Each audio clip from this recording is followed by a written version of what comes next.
तो hello student, आज का टॉपिक है एरिया रिलेटेड टू सर्किल। ये क्लास 10th का चैप्टर नंबर 11 है। तो सबसे पहले इसको स्टार्ट करने से पहले एक बार इसके कंसेप्ट्स को रिवाइज कर लेते हैं, दैन उसके क्वेश्चंस को अटेम्प्ट करेंगे। नाउ इसका पहला टॉपिक हो सकता है कि सर्कमफ्रेंस ऑफ सर्किल। तो 2 पाई आर, आपको पता होगा कि circumference of circle 2 pi r होती है, जहाँ पे आर यूज होता है उसकी रेडियस के लिए। ठीक है, सर्किल में इसको बोलते हैं सर्कमफ्रेंस। अगर आपको कभी ये फाइंड आउट करनी हो, ठीक है, तो आपको निकालना होगा 2 पाई आर।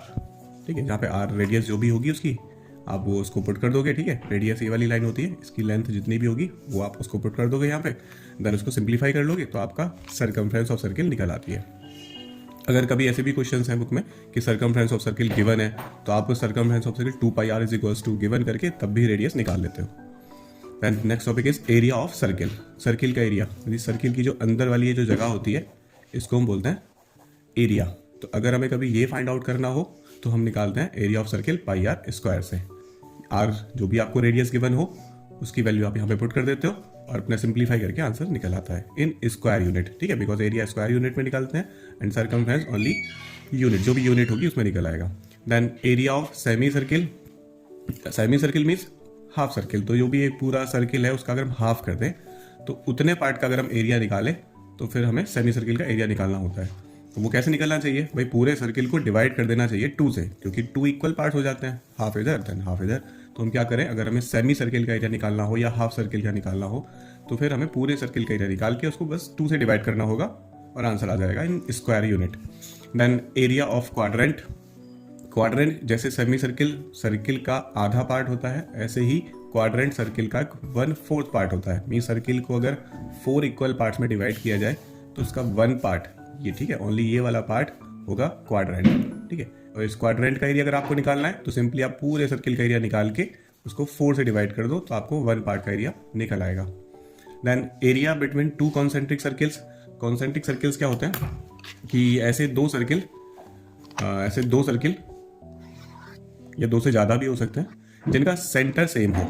ठीक है, सेंटर तो उनका सेम हो बट रेडियस डिफरेंट होता है, ऐसे सर्किल्स को बोलते हैं कॉन्सेंट्रिक सर्किल्स। और अगर हमें इनके बीच वाला एरिया निकालना है तो फिर हम कैसे निकालेंगे कि बाहर वाला एरिया निकाल के, ठीक है, तो पाई आर स्क्वायर निकाल के अगर हम अंदर वाले सर्किल के एरिया को कर दें माइनस, तो फिर हमारा एरिया बिटवीन कॉन्सेंट्रिक सर्किल निकल आता है। ठीक है, इसको थोड़ा बहुत और भी सिंप्लीफाई कर लेते हैं कि पाई कॉमन ले लिया, r square minus r square बच गया। देन इसको चाहो तो आइडेंटिटी भी लगा सकते हो, pi r minus r and r plus r. ठीक है, आर मैंने यहाँ पे बड़े वाले सर्किल की रेडियस को लिया है और स्मॉल आर यहाँ पे छोटे वाले सर्किल की रेडियस को लिया हुआ है। ठीक है, तो आप ये सब पुट करके एरिया बिटवीन 2 कॉन्सेंट्रिक सर्किल निकाल सकते हो। देन इसमें next topic is number of revolution. Number of revolution means कि कोई भी व्हील, ठीक है, कोई भी व्हील को अगर यहाँ से यहाँ तक जाना है, ठीक है, कोई भी व्हील होगा और उसको अगर चल के यहाँ से यहाँ तक जाना होगा तो कुछ तो टर्न करेगा वो। ठीक है, कुछ तो नंबर ऑफ रिवॉल्यूशन होंगे वो, कि कितनी बार घूम के, पहले एक बार यहाँ से चला फिर यहाँ तक आ गया फिर दोबारा घुमा यहाँ तक आ गया। ठीक है, ऐसे ये लगता है कि 3 बार में इसको पूरे को कवर कर लेगा, कि यहाँ से यहाँ तक चलने में इसको 3 टाइम्स की जरूरत होगी। ठीक है, देन तो फिर इसके नंबर ऑफ रिवॉल्यूशन कितने हो जाते हैं 3। इसको निकालने का तरीका क्या होता है कि आपकी जो टोटल कवर्ड डिस्टेंस है उसको आप डिवाइड कर दो।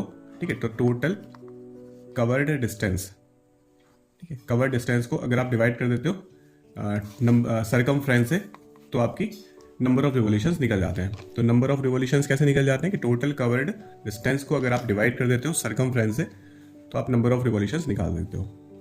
एरिया ऑफ सेक्टर, और यहीं से इस एक्सरसाइज के मेन टॉपिक स्टार्ट होते हैं। तो ये सब हम बेसिक बता सकते हैं कि पूरे चैप्टर का बेसिक था। Main topic area of sector, area of segment and area of length of arc, ये इसका सब मेन टॉपिक है इसके पूरे चैप्टर के। तो एरिया ऑफ सेक्टर क्या होता है, पहले तो आप जानते हो कि सेक्टर क्या होता है। तो सेक्टर क्या होता है, सर्किल में अगर हम 2 रेडियस ड्रॉ करें तो इन 2 रेडियस और ये आर्क की जो बीच की जगह है, ठीक है, ये जो रीजन है इसका बीच का, इसी को बोलते हैं दिस इज सेक्टर। और इसका एरिया अगर हम निकालते हैं तो कैसे निकालते हैं भाई, पूरे सर्किल का निकाल के अगर हमें पता लग जाए कि इसका एंगल कितना है, ठीक है, मतलब ये पूरे 360 का कितना % है, ठीक है, तो फिर हम पता लगा सकते हैं कि इसका एरिया क्या होगा। और एरिया निकालने का तरीका क्या है कि θ/360 इंटू पाई आर स्क्वायर, ऐसे करके हम एरिया ऑफ सेक्टर निकाल लेते हैं। तो area of sector θ/360 into pi r square जहाँ पे थीटा क्या होता है, ये वाला एंगल जो आपको क्वेश्चंस में गिवन होगा कि थीटा इतना है, ठीक है, या फिर निकालने का कोई ना कोई वे तरीका दिया होगा। और रेडियस सर्किल की हम यूज़ करते हैं। Then next point is area of segment.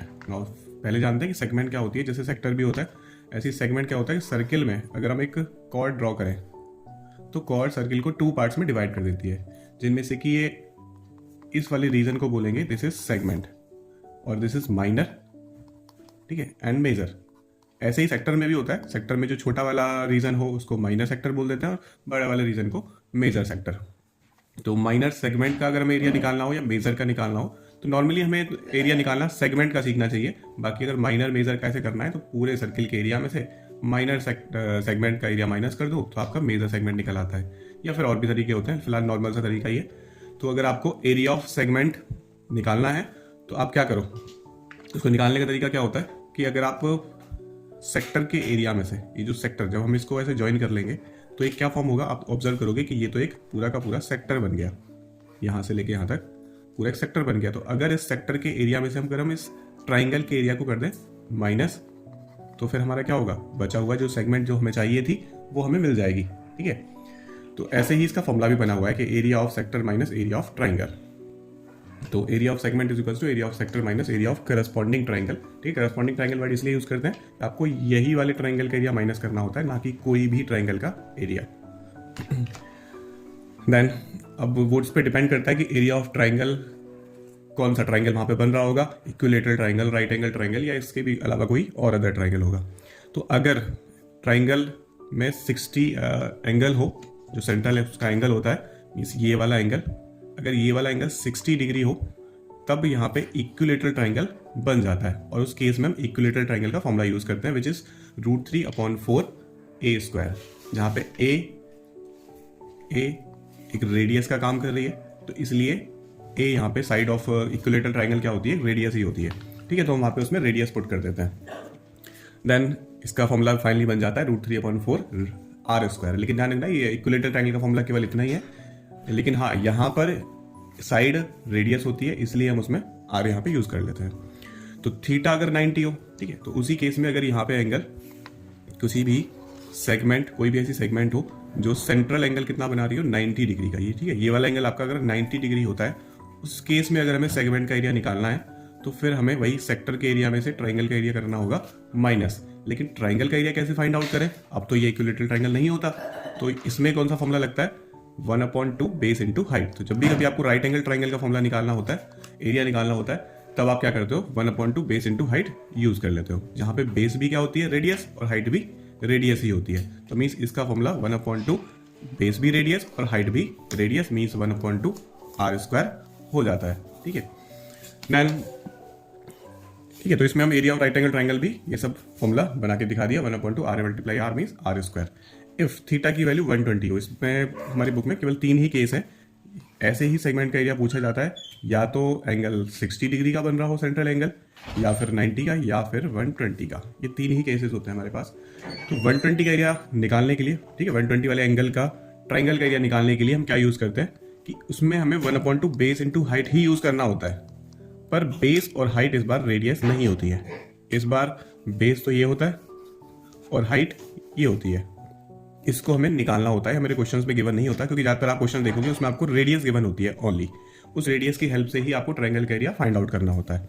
तो इसमें हम कैसे फाइंड आउट करते हैं, तो उसके लिए एक ट्राइंगल हमने बना लिया ये वाला, कि 120 के एंगल का एक ट्राइंगल है, इसका हमें एरिया फाइंड आउट करना है। रेडियस कुछ भी गिवन होती है, तो लाइक जैसे 12 सेंटीमीटर आपके बुक में क्वेश्चन भी है जिसमें शायद रेडियस 12 सेंटीमीटर ही है, तो उसमें हमें इस ट्राइंगल का अगर एरिया फाइंड आउट करना है तो पहले इसका बेस और हाइट फाइंड आउट करना होगा हमें, ठीक है। तो बेस कैसे फाइंड आउट करते हैं, बाय यूजिंग टिग्नोमेट्री। इसमें टिग्नोमेट्री रेशियोज का यूज होता है, बिकॉज ये 2 कॉन्ग्रुएंट ट्राइंगल्स होंगे, और कॉन्ग्रुएंट ट्राइंगल्स में ये एंगल कितना होगा, 60 और 60 का, ठीक है, जिसकी हेल्प से ये कितना होगा 90 डिग्री का, और ये कितना होगा 30 डिग्री का, ठीक है, क्योंकि ट्राइंगल के तीनों एंगल का सम कितना होता है 180। तो अगर ये एंगल 90 का और ये एंगल अगर 60 का है तो फिर ये एंगल कितने का हुआ है, 30 बचा ये वाला एंगल, ठीक है। तो अब हम इसमें क्या करते हैं कि साइन 30 यूज करते हैं, ठीक है, कि साइन 30 इज इक्वल्स टू कितना होता है, परपेंडिकुलर अपॉन बेस, ठीक है, जहाँ पे परपेंडिकुलर अपॉन हाइपोटेन्यूज, तो इसमें परपेंडिकुलर एंगल के सामने वाली लाइन को क्या बोलते हैं? परपेंडिकुलर। तो ये आप इसको कुछ भी नाम दे दो,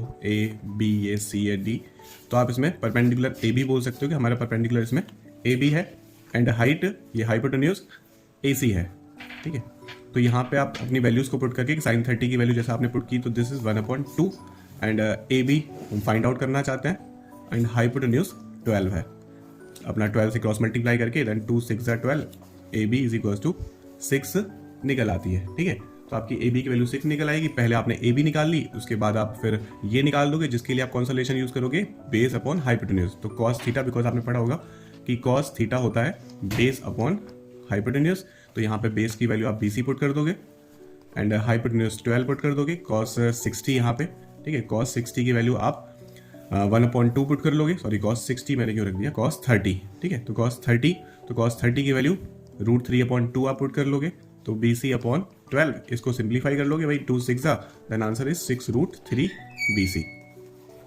तो ऐसे आपका ये आ जाएगा। उसके बाद आप इसका ट्वाइस डबल कर दोगे तो आपका फाइनली ये 12√3 आ जाता है। तो ऐसे करके हम इसका बेस और हाइट पता करते हैं, देन फिर उसके बाद इसका ट्राइंगल का एरिया यूज करते हैं 1/2 बेस इंटू हाइट, ठीक है। तो ऐसे करके तीनों केसेस, अगर आपका एरिया ऑफ सेगमेंट पूछता है तो आप हमेशा ही बात जरूर नोट करना कि उसमें एंगल कौन सा है, 60 है, 90 है या 120 है, तो उसी हिसाब से आप ट्राइंगल का एरिया यूज करना है इसमें, ठीक है। तो ऐसा करने से आप सेगमेंट वाले सारे क्वेश्चंस को अटेम्प्ट कर लोगे। अगर आपको कभी भी सेगमेंट में माइनर सेगमेंट या मेजर सेगमेंट का कोई डाउट होता है तो उसमें आप मेजर सेगमेंट का एरिया कैसे निकालते हो, ठीक है। जब भी this is minor segment, this is major, तो अगर आपको मेजर का एरिया निकालना है तो आप क्या करोगे, पूरे सर्किल के एरिया निकाल के उसमें से माइनर सेगमेंट का एरिया माइनस कर दो, तो आपका बचा हुआ एरिया क्या आ जाएगा, मेजर सेगमेंट का एरिया, ठीक है। मतलब इसमें आपको कोई नया काम नहीं करना पड़ेगा। बाकी एक और वे होता है कि आप ये भी कर सकते हो कि अगर आपको सेगमेंट का एरिया निकालना है तो आप ये काम भी कर सकते हो कि आप मेजर सेक्टर का एरिया निकालो पहले, ठीक है। तो ये वाला एरिया निकालो पहले, मेजर सेक्टर का एरिया कैसे निकलेगा, जब आप सेक्टर वाला फॉर्मूला यूज करोगे, और मेजर सेक्टर निकालने के लिए एंगल भी मेजर सेक्टर वाला ही यूज करोगे, तब आपका एरिया निकल के आएगा मेजर सेक्टर का। देन उसमें अगर आप ट्राइंगल का एरिया और ऐड कर दोगे तो भी आप फाइंड आउट कर सकते हो एरिया ऑफ मेजर सेगमेंट, ठीक है। देन लेंथ ऑफ आर्क, इसका एक कंसेप्ट होता है कि लेंथ ऑफ आर्क, ये लेंथ ऑफ आर्क क्या होती है? आर्क तो आपने पढ़ा ही होगा, सर्किल का कोई छोटा सा एक पार्ट, ये सर्किल की सर्कमफ्रेंस का एक छोटा सा पार्ट, या कोई बड़ा भी हो सकता है। जैसे फिलहाल ये जो मैंने छोटा सा बनाया है इसको बोलेंगे माइनर आर्क, एंड जो बच गया ये बड़ा वाला आर्क इसको बोलेंगे मेजर आर्क, ठीक है। तो this is minor arc and this is major arc. तो अगर हमें इसकी लेंथ निकालने की कभी नीड होती है तो हम कैसे निकालते हैं? तो इसके लिए आपको भी क्या करना है, यहाँ पे भी कोई ना कोई एंगल, कोई भी आर्क सेंट्रल एंगल बना रही होगी, थीटा आपको गिवन होगा, लेकिन इसमें आपको कोई 60 120 इसमें कुछ भी एंगल आ सकता है, ठीक है। उसमें आप क्या करते हो, फॉर्मूला होता है θ/360 × 2πr, ठीक है। 2πr ही इसमें क्यों यूज होता है, क्योंकि हमें पूरी सर्कमफेरेंस के एक छोटे से हिस्से को निकालना है, तो ठीक है। तो इसलिए हमें 2πr तो यूज करना होगा, क्योंकि इसको हम क्या बोलते हैं, 2πr, ठीक है। और θ/360 ये हमें बता देता है कि ये आर्क इस पूरे सर्किल का कितना पार्ट है, ठीक है। जितना एंगल होगा पूरे 360 में से उतना ही ये पार्ट होगा। देन हम उसको फिर आगे निकाल लेते हैं इस फॉर्मूले में वैल्यू पुट करके। तो final formula is length of arc θ/360 × 2πr, and यही सब इस चैप्टर में है। अगर आपके ये सब कंसेप्ट आपको समझ में आ गए तो आप चैप्टर का सारे क्वेश्चंस खुद भी अटेम्प्ट कर सकते हो। वैसे हम लाइन वाइज एनसीईआरटी के सारे क्वेश्चन एक बार सॉल्व भी करेंगे। ओके, आज के लिए इतना ही काफ़ी है। Good bye.